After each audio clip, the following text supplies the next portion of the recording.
going to ask a question, and we'll get back to the answer a little later. Are your docs good? Whether your current docs are a README, a few Markdown files, a Discord server, a changelog, the code itself, an entire website, or nothing at all, they can always get better. Not exactly what you wanted to hear, right? I mean, this is an overwhelming thought. Or is it a comforting fact that docs are never done? So don't expect them to be. You'll never get there. You can't get there. You don't have to worry about getting there.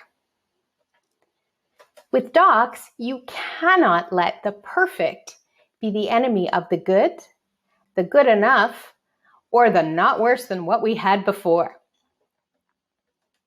My name is Sarah, and I'm the docs lead at Astro. I hope in a few minutes you'll see how achievable better docs are, even without a technical writer, a team of volunteers, writing experience, or a lot of time. Whether you're crafting your very first README, adding the change set for your next PR, preparing a guide for your new feature, or starting to think about redesigning your entire documentation site, I'm going to make your docs better. I'm going to make you a better, more confident docs writer without doing much writing at all. Why do projects have documentation? Why do you have docs, if you do, for your project? You might have said to tell people how to use the project, or to show what the product can do, or explain what it is. I would argue the sole purpose of documentation, the only reason it exists, is to be helpful. Internal docs help with cross-team collaboration and onboarding. External docs help people understand, evaluate, and use your project. Open source docs help people contribute to your project. Documentation even helps you as you're building, making design decisions, learning, and leaving yourself notes. Documentation is a source of truth. Docs is support. Docs is record keeping. Docs is even marketing, promotion, and community building. But ultimately, docs exist to help. Remember when I asked at the beginning, are your docs good? How did that make you feel? Was that an easy question to answer? What if I asked instead, are your docs helpful? For many people, I think that second question feels different. Change the question you ask yourself from, are my docs good? I mean, what does that even mean? It's focused inward on yourself. I'm not a writer. I'm not a native speaker. I'm not the person who should be writing docs. And change the question to, are my docs helpful, which is a more objective measure. And you don't need to know or care about docs theory. And this question focuses you outward on other people and what they need. Because remember, you are the foremost expert on your project or feature, and you are the best person to help. Changing the question you ask will immediately put you on the path to better docs, more helpful docs. Notice that this also changes the task of making docs from being a writing task to being a helping task. Are your docs helpful? So how do we answer this question? Well, we start by understanding it's really a collection of questions that all start with the phrase, is this helping someone get started with my project? Figure out what my project is or does, evaluate if it's right for their needs, accomplish their own goals using my project, troubleshoot, update. Evaluating whether your docs are helpful to someone, for something, will get you further, faster than any single docs intervention. Your docs can only be helpful to someone. And that someone is a person. They have needs, wants, desires, hopes, dreams. They're in a particular mood. They have a context. They have goals and a purpose. They have motivations and expectations. They have a certain experience level with code, with the industry, with your project, with GitHub, with varying language proficiencies, maybe bad experiences. Maybe they've been burned by docs before. They have preconceptions, they have misconceptions, and they only have limited attention, patience, time, energy, and resources like internet speed or hardware. But they also need help to do something.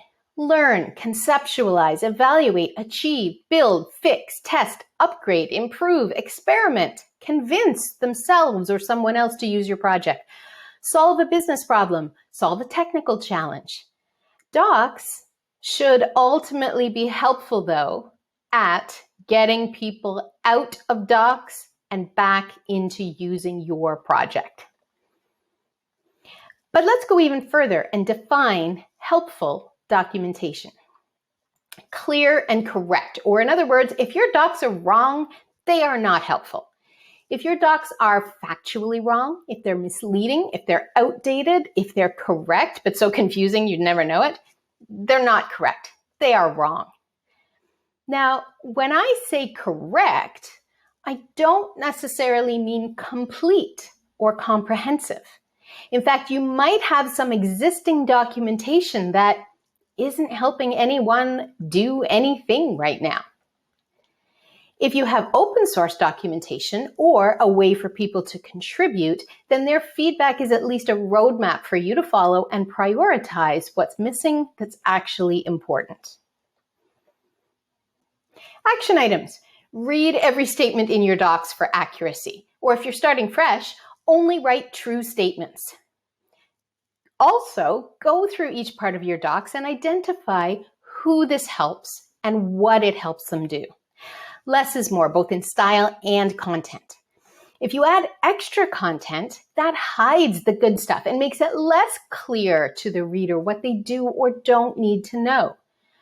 Use clear and simple language. No one ever complained, gee, these docs are just too easy to read. If something sounds complicated, overwhelming, or you're not sure whether it's entirely clear and correct, remove it. Incorrect docs reduce credibility. They make people frustrated enough to stop using your project and choose another. If your users can't be successful, they don't use your project. They don't spread word of mouth, at least not the good kind.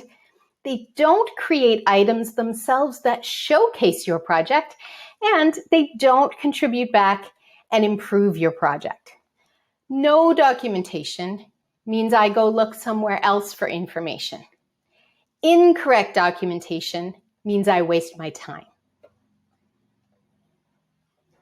So, all I've said now is that your docs must be true, and clearly true. If it's not clear and correct, delete it. I am giving you permission. It wasn't helping you anyways.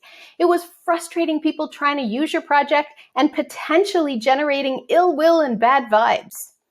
If you're worried you might delete something important, it's fine. It's the internet.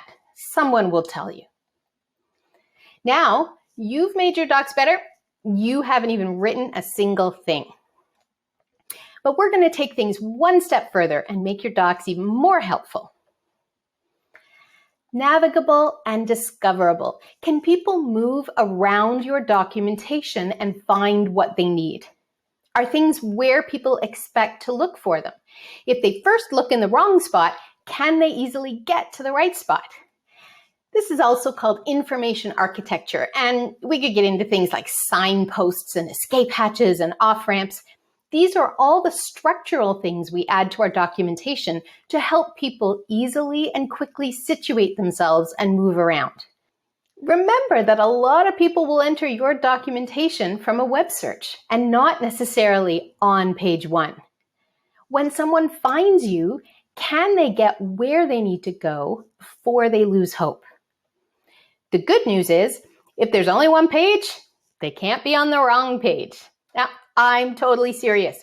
If you don't know how to structure your content, there is nothing wrong with one huge README to start. I mean, table of contents would be nice. Put Putting getting started closer to the top and deleting your account closer to the bottom makes sense to me. But here's where a framework like diataxis comes in. By identifying parts of your documentation by content type and reader intention, you can logically group sections of your docs.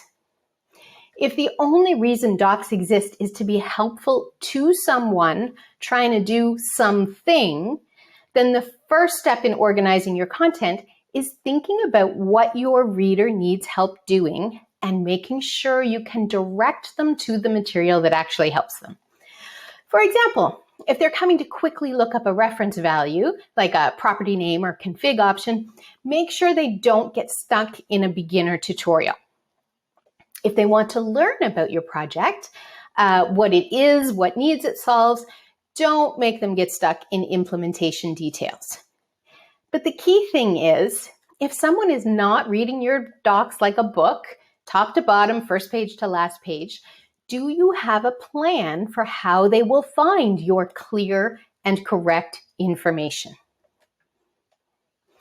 The action item is to go to any random point in your documentation and imagine you're a reader who's not in the right spot to get the information you need. Think about how your docs could direct them there quickly and accurately. Is this solved by a table of contents, a search widget, a how to read these docs page, an internal link? And if you have multiple pages or files, do the titles accurately represent the content? Does your content live under the title your reader would expect? So at this point, now I've said, don't lie, delete any lies, and don't hide stuff. If you have to, throw everything on a single page. Good news, Control F works for everyone. If every statement in your docs is true and people can find, read, and understand what they mean, congratulations, you have minimum viable docs. If you have to, you can stop now. But of course, there are characteristics of good docs, and there are also some pretty well-established anti-patterns. There's no shortage of talks on how to write good documentation, or how not to, that go into writing specifics, and I do recommend you check out some of these great ones if you want to get better at writing. But we already know writing is secondary to helping. It might feel, with all these resources out there, like there's some scary docs police waiting to criticize you, and there's just a ton of potential pitfalls. But instead of thinking of all these rules as things to worry about getting wrong, think of them as things you don't have to worry about. These are things not to do because they are not your job as a helper. These things thou shalt not do actually remove pressure and responsibility, and they are guardrails to keep you focused on a productive path towards helping. So I love this example. This is a screenshot of an Astro Docs PR and a suggested change that I am making to some original text. The original text reads, installing Bun is a breeze, just one simple command in your terminal and you're ready to go. Plus, with support for NPX packages, creating a new Astro project with Bun is easy as pie. Sarah's suggestion? Use the following command to install Bun. Now, this edit is not me saying, terrible author, bad writing, bad docs. This edit is me freeing the writer from the responsibility to do things that are not their job, not to write something clever. It's not their job to motivate the reader. It's not your responsibility to get all the punctuation right in these long multi-clause sentences, to have 10 times as many words to proofread and spell check. It's not your responsibility to spend time writing instead of just helping. Similarly, many other Astro Docs don'ts are actually don't worry abouts. One that we use in Astro Docs is don't use we in docs, because you're not sitting there with your potentially frustrated reader as they're troubleshooting.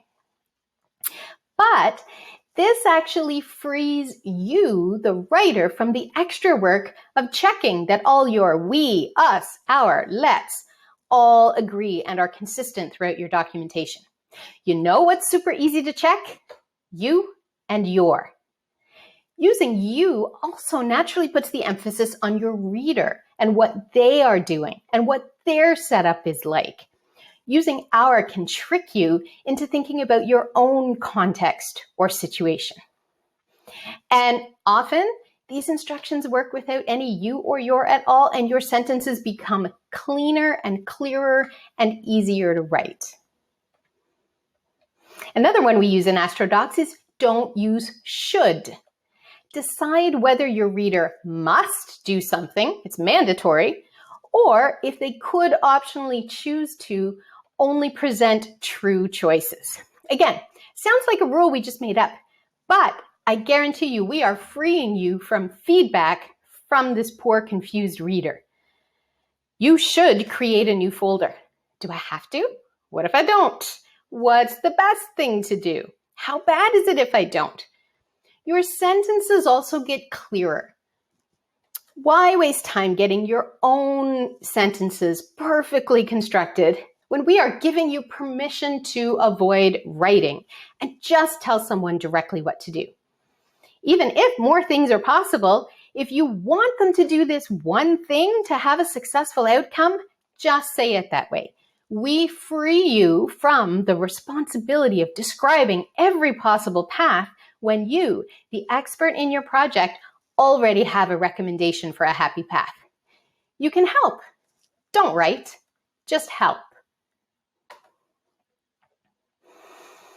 The action items are to not stress out about these writing rules, but embrace them as things that tell you what is not your responsibility to do. Pick one or two of them. We like we and should. Or just read through your docs looking for things that aren't your responsibility and remove them.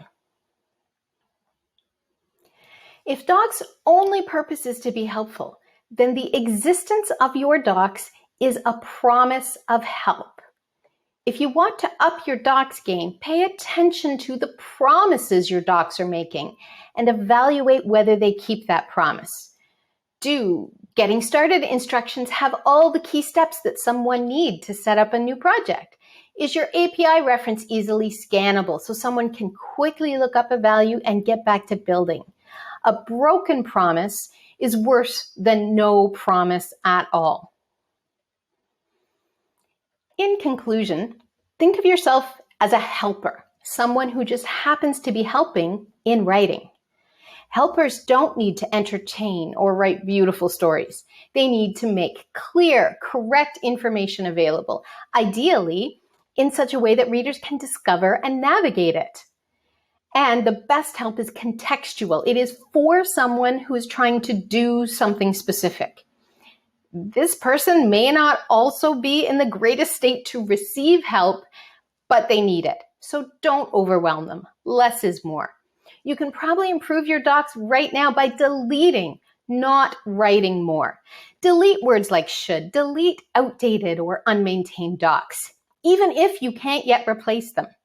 Delete entire pages if you're afraid people won't find them, and put all your content on one page. I hope I've been able to help you help your users through your documentation. Thanks for joining me.